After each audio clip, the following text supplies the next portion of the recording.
rocket like rocket fuel. All right.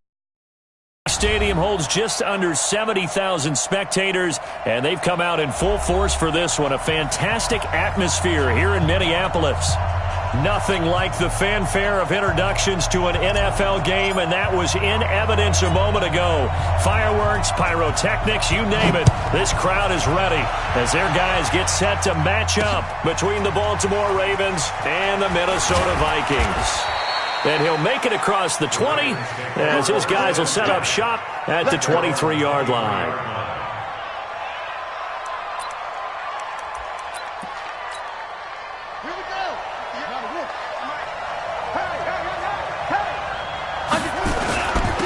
First carry now for Kareem Hunt.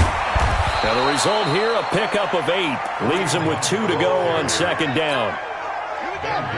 8 yards the gain on that last run. Here's second and a couple. Throwing is Jackson. He's going deep for Brown. And that's caught inside the 35. Well, things are looking pretty darn good on this first drive, aren't they? Came right out, set the tone, this time with a big pass play. And if the peek behind the curtain that they gave us or their game plan, I don't think that's going to be the last one we see. I think you're exactly right about that.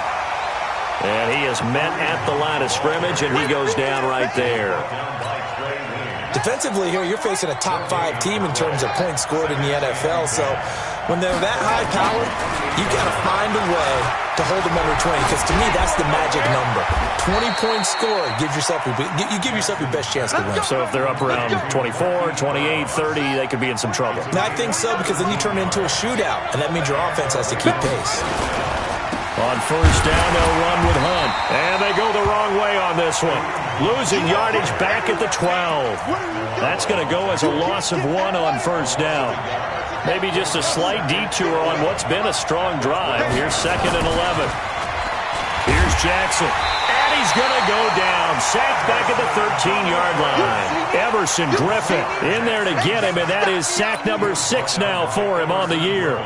Now after that sack, it's third and long for Jackson and the Ravens.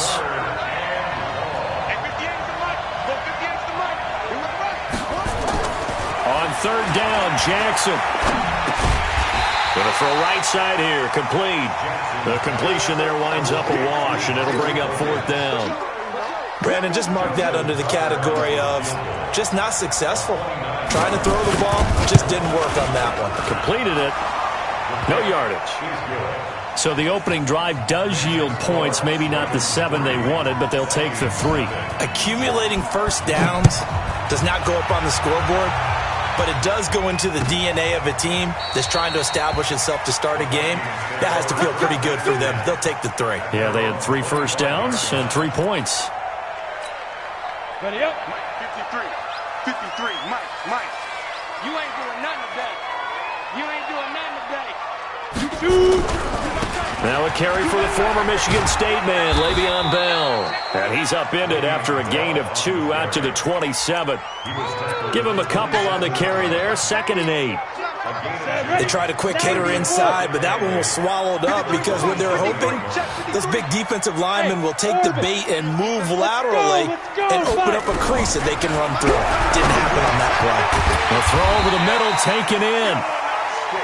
They've got good playmakers on the offensive side of the ball. I don't know what happened last week to really hurt their performance and hold down their production, but I would dare say that this week in practice, there's a lot of talk about how they're going to increase their proficiency. And that was a good start, getting the playmakers involved. You mentioned that to me pregame.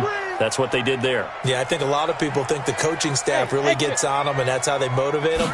Most of these guys are self-motivated. They have a lot of pride in their performance. Quick hitter here, it's complete. And he'll be stopped right at midfield. Give him 18 there and give the Vikings a first down. When you give up points on the opening drive, in this case a field goal, you'd hate to go 3 and out. They avoid that. They do, and it's also walking that fine line mentally, too, as a coach, isn't it? Because you want to emphasize to your team exactly what you said. All right, we gave up a field goal. Let's go back and at least equal that, guys. But if we don't, you don't want them to feel like it's the end of the world either. Nice that they were able to pick up the first down there, help them relax a little bit. They still need about the length of the football here, maybe a little less as they come up on 2nd and inches. They'll run it with Bell. Trying to bounce it outside, but he's only able to get it back to the line of scrimmage. Officially, it's no gain on the play, and they'll remain a few inches shy of a first with 3rd down looming.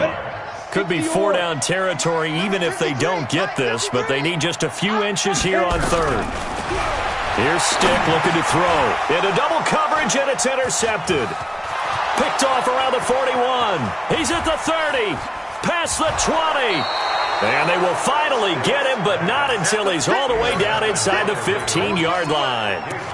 He had a little bit of the turnover bug last week, 3 interceptions. Not an absolute disaster, but another one here. Do you start to get a little worried? You worry about your team as a whole because you have to find a way to make those interceptions, quote-unquote, go away, and that means your defense. They've got to go out there on sudden change and at least hold people to field goal. And this is caught. Touchdown, Baltimore.